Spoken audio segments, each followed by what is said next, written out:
Shalom, this is Brother Yakov from Sons of Zion, Atlanta. Lord willing, coming through with a video, an edifying lesson titled, Where is Your Heart? Through the Spirit of the Most High, I want to give him all praises, honor, and glory before anything. Call Allah Yahweh by Shem Yahweh Shai, Barakatah Yahweh, Barakatah Yahweh Shai. That means all praise be to the Most High Yahweh in the name of his only begotten Son, who the world ignorantly calls Jesus Christ, Yahweh Shai.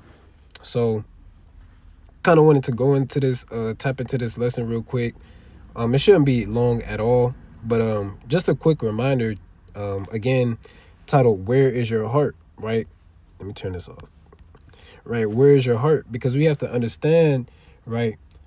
The thoughts that we have can literally direct our steps or cause us to go astray in this truth. It all starts in your mind, which is equivalent to your heart in the scriptures. You know, your mind is equivalent to a lot of things, right? That could be your bowels, right? That could be your body. That could be your mind. Your heart, right? So your mind is equivalent to different things in the scriptures, because the scriptures, is very poetic. So again, the title of this video is going to be titled, Where is Your Heart? Where is your mind at? What is your mind set upon in this truth? And this is a deep question, not something that I came up with, but this is pulled out of the scriptures that I kind of just wanted to dive into. So first, I'm going to tackle the book of Sirach, chapter 6 and verse number 32. Sirach 6 and 32. Because in these times, it's more important to understand or to really be cognizant of what's going on and how the Lord is directing the steps of men. And we have to understand, right, our steps, though they are guided by the Most High, right, we have choices in this walk that we take to, whether it leads to eternal life or eternal, destruction, to our destruction, right? So we have to keep that in mind and remember, right, every action that we take starts in our mind, right? So I'm going to get the book of Sirach, chapter 6 and verse 32. My son, if thou wilt, if you're willing, thou shalt be taught. And if thou will apply thy mind, thou shalt be prudent, right? So if you're willing, right, you're going to be taught. You're going to allow the Spirit to come down and sup with you.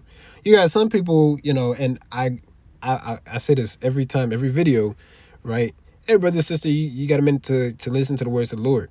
And we got time, but we on the move, or we got reservations, or we got Sunday, we got tomorrow, we got this, we got that.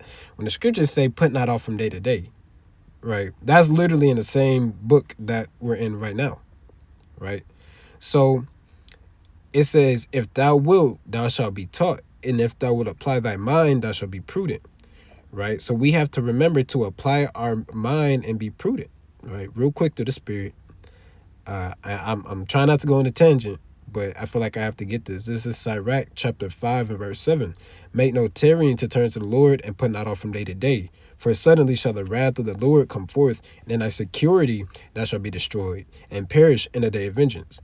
Right? So it's, again, I don't want to get ahead of myself. Again, it's important to remember, right, that we have a time slot and a time limit. And the Lord said, if thou wilt, thou shalt be taught. Meaning, hey, this comes by leisure, right? Which I'm going to get and break down in a little bit.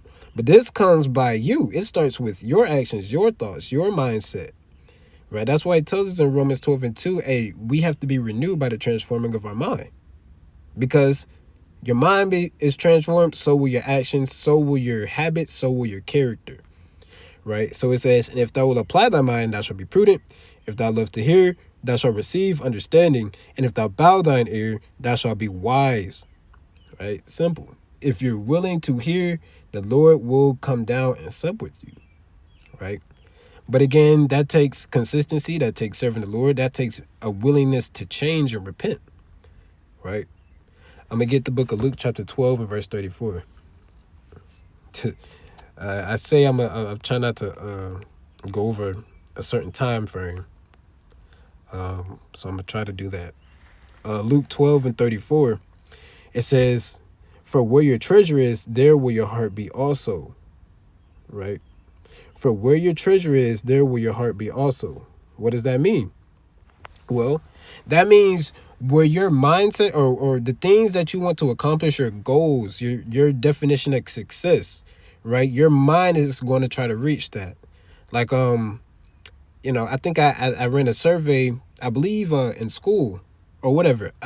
You know, saying, what is your definition of success? Asking different people, going around asking, what does success mean to you? And everybody has a different definition. Now, some people might say success is having a lot of money. Some people might say success is who you know. Success is where the places that you go. Success is this and that. Right? Okay, cool. Everybody has a different definition of success. Right?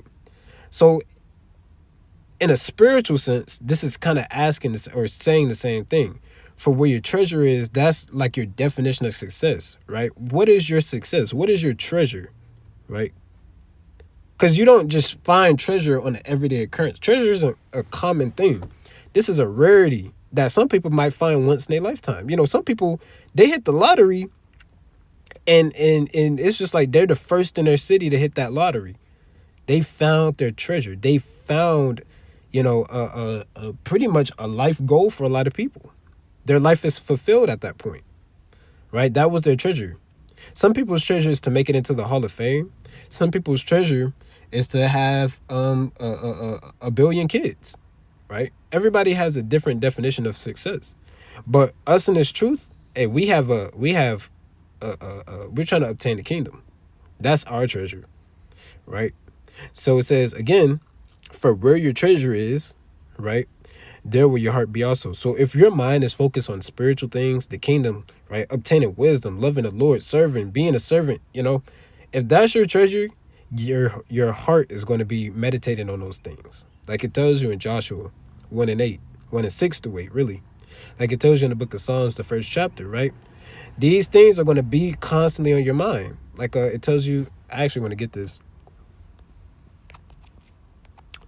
In the book of Psalm chapter 4 and verse 4, a very mighty verse. It says, stand in awe and sin not, commune with your own heart upon your bed and be still, right? Why? Because sometimes you just have to sit there and meditate, right? You have to meditate on how you're doing when it comes to obtaining the kingdom, right? Not to say, well, you're on track to getting the kingdom, because we don't know. Right, it's all in the spirit that the Lord gives us, but at the same time, you have to meditate on your ways, making sure you're doing certain things right, making sure, was I showing, giving alms, right? Can I do better on this? Can I show more brotherly love, right? Can I show, more sisterly deeds, right? We have to be communing with our own heart, and again, there it is, the word heart. You can't talk to your actual heart. It's not going to do anything. The heart just pumps blood. Right. But your heart, again, in the context of the scriptures, is talking about your mind. So you have to commune with your own mind, because your mind is your safe space. a lot of people, so like you, a lot of people have their mind as like a safe space to where it's just like, okay, at least it's just me and my thoughts. Right. Nothing can interfere with you and your inner dialogue, you and your inner consciousness. Right. Your monologue, I'll say. Right. So these things we have, so that the actions we take, we can put more careful thought into them, right? We need some money, okay. You start, thinking about ways how you can make more money. I could put in an application here, maybe I could do some yard work at the neighbor's house and this and that. All of these ideas start, right, and grow in your mind, your heart. So again, ask yourself, where's your treasure? Is your treasure on spiritual things? Is it on the worldly things, carnality, getting money, getting riches, getting paid, getting a car, getting a house? With some things, it's not wrong, right? Hey, at one point in time, right, some brothers, that live in the big, cities, right, or more spread out areas, you're going to need to meditate on getting a car. I'm not saying, don't just be a fool, right? But your mind ultimately has to be tunnel vision on the kingdom, right? You can't be wanting a car to go show off in the middle of, the city at night when, all types of folly comes out at night, and you trying to, pimp your ride out and this and that, and you just being extra. This is not our rest. We don't have time for that, right? I'm gonna get the book of Sirach, chapter 38 and verse number 24. Right, so you got to think upon Where is my treasure? What is my success? My success is the kingdom and serve the Most High. That's the ultimate investment that we're making. Because an investment has a return, right? Whether it's good or bad, we're investing, and we know our investment is good because we know, we are told the promises that the Lord has, right? So knowing that we're going to get a high return from our investment, the highest return you could ever get, you know, our treasure, our heart should be set upon this treasure, should be set upon this, investment, if that makes sense. I'm gonna get the book of Sirach, chapter 38 and verse number 24, and read on down to 26. Bear with me. It reads, "The wisdom of a learned man cometh by opportunity of leisure." Meaning, you got time to yourself. You get off work. You might have maybe a 2 hour window before the kids get out of school, right before it's time to hop on a class or whatever.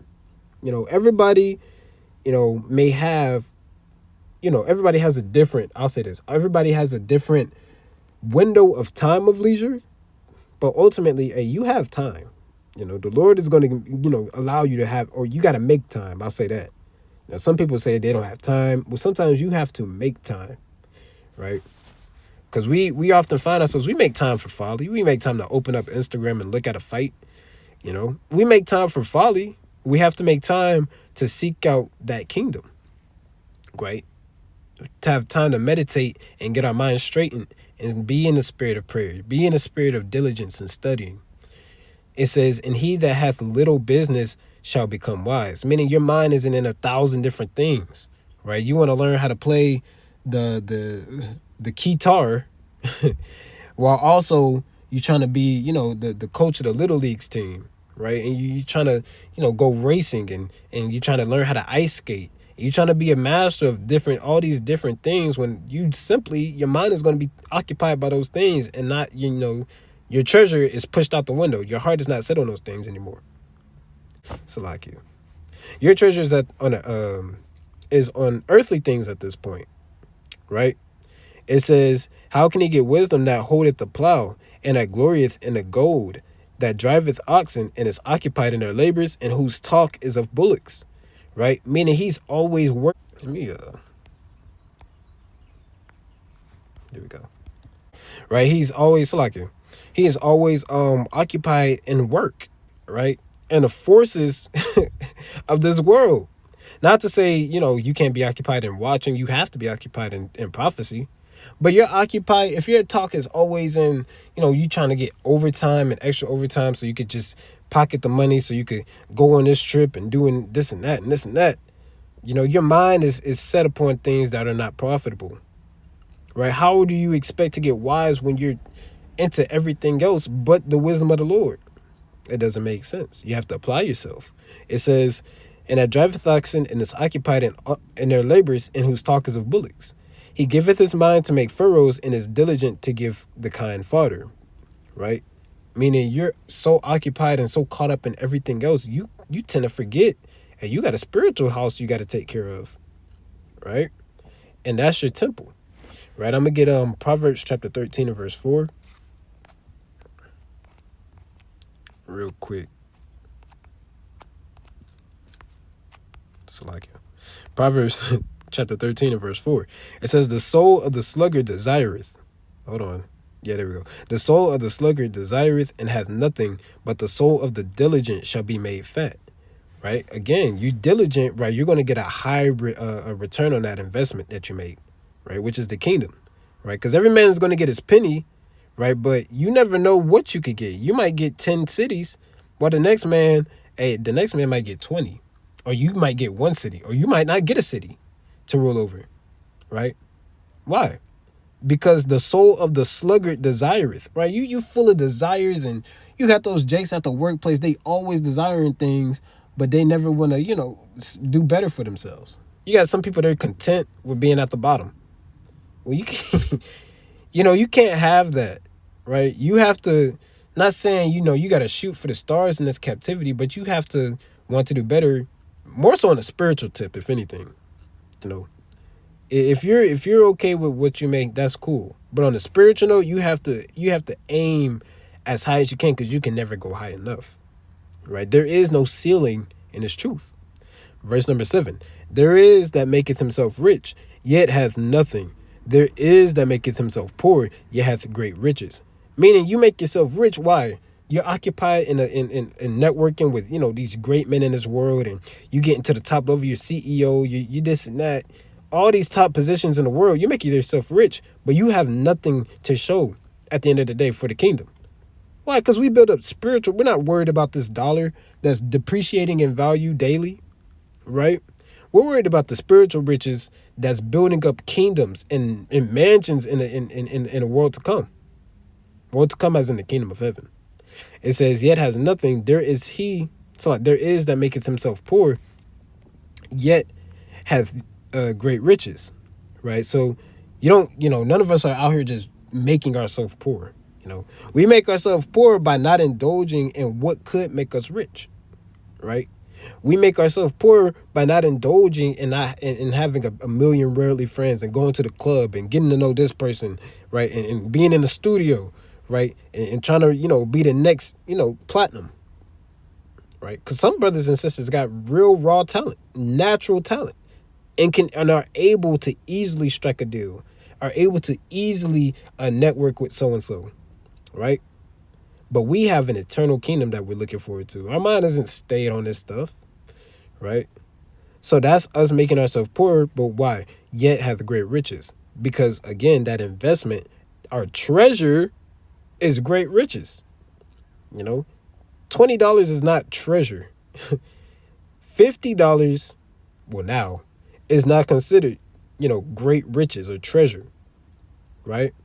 Treasure, that's like, you come across that and you instantly got it made. Instantly. You ain't worried about a car note. You're not worried about, paying a house off for rent. You already know that stuff is paid off because of these great riches. And you could get you something else. You could get double that, triple, quadruple.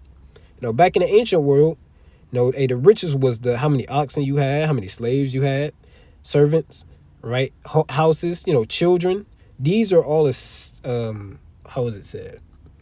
A status of what's the word?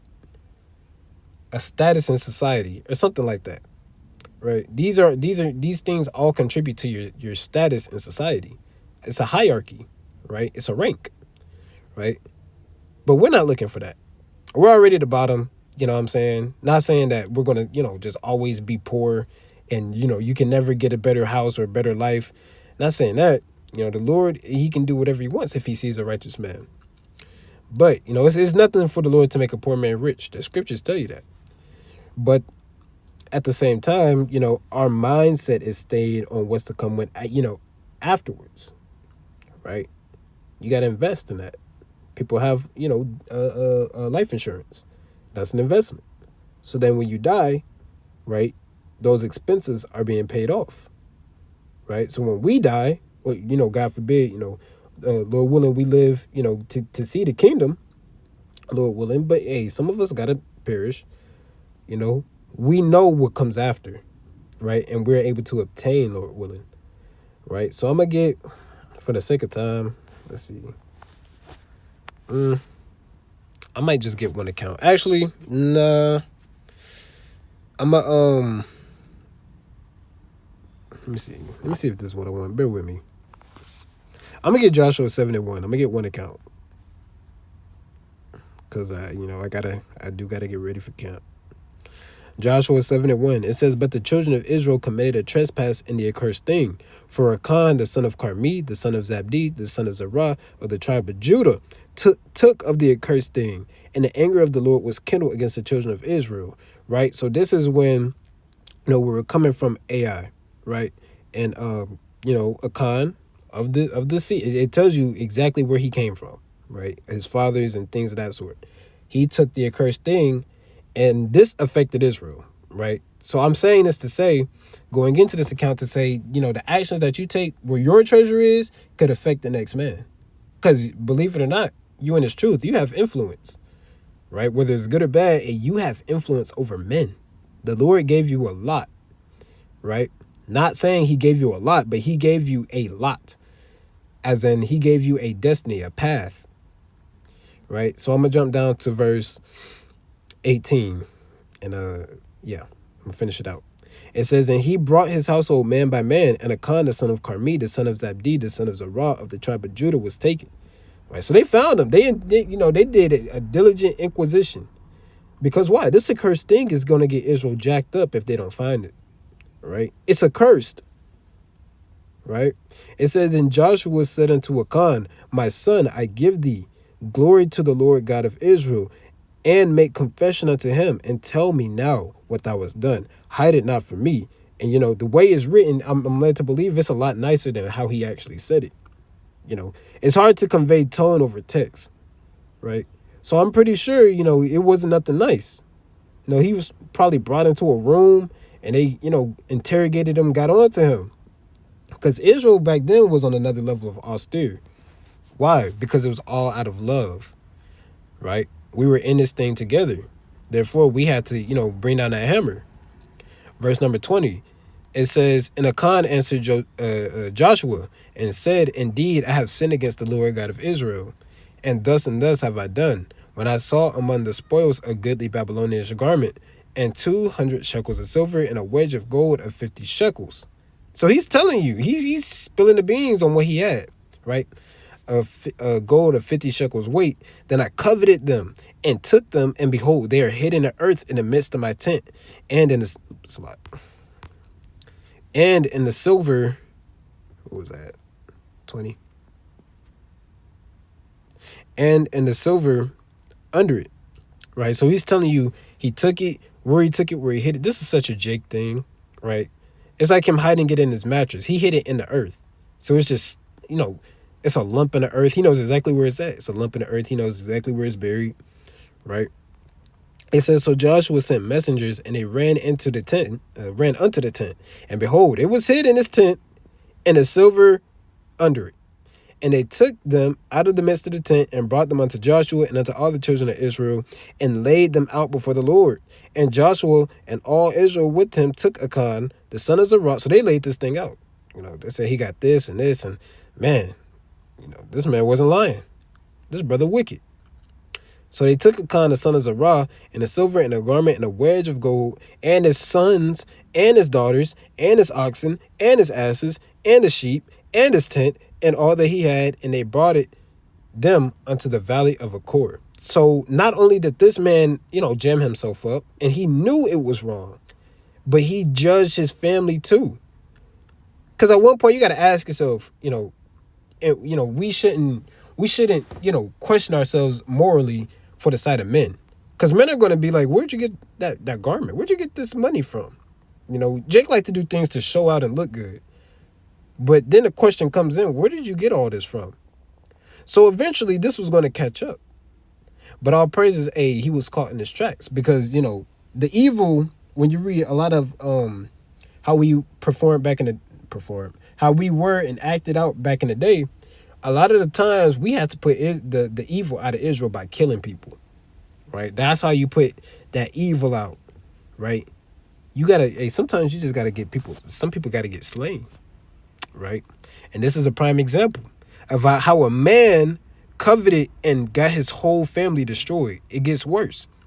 Verse 25, and Joshua said, why hast thou troubled us? The Lord shall trouble thee this day. And all Israel stoned them with stones. That's part one. And burnt them with fire, right? After they had stoned them with stones. So not only did they get stoned and they beat and their bones are broken, because these aren't just little rocks. These are, I want to say boulders, but Israel was going at it. We had to not look at this man as, hey, that's Brother Achan. That's a good brother. He's good at arms. He's funny. That brother always cheers me up. But you got to drop all that when it comes to judgment. Why? Because we got to judge righteous judgment. And if the Lord says, hey, you got to stone this man, we're putting out you just got to see it as I'm putting out the evil out of the nation. Right? That brother come back that brother come back. Right? But I'm putting out the evil. Right? It says, and they raised over him a great heap of stones unto this day. So the Lord turned from the fierceness of his anger, wherefore the name of that place was called the Valley of Achor unto this day. And as we can see, right, that brother got his family judged and put out of the earth. All because why? His heart was set on riches and not over what the Lord had commanded us. Because the Lord is very specific with his instructions. And if you don't follow him, you best believe you're a dead man walking. Right? Jeremiah chapter 2 and verse 33. It says, why trimmest thou that way to seek love? Therefore hast thou also taught the wicked ones thy ways. Right? So like I said, brothers in his truth are an example. You're being watched. You're being surveyed. You're being studied by those in the truth and those without. So it says again, why trimmest thou thy ways to seek love? Why are you going against the grain, right? Going against what the Lord has taught you to want to be loved, to want to be liked, to want to be of status. And that's something our people really need to look into, because our people, we love status. We love being called the man. We love being called that sister, right? Him, right? But at the same time, the Lord did not set us up in captivity to be him. The Lord set us up in captivity to be humble and to come back and to listen. So with that, Lord willing, this video was edifying. I want to give all praises, honor, and glory to the Most High, Yahweh, Ba'ashem, Yahushai. Kwame Yasharallah, Shalom.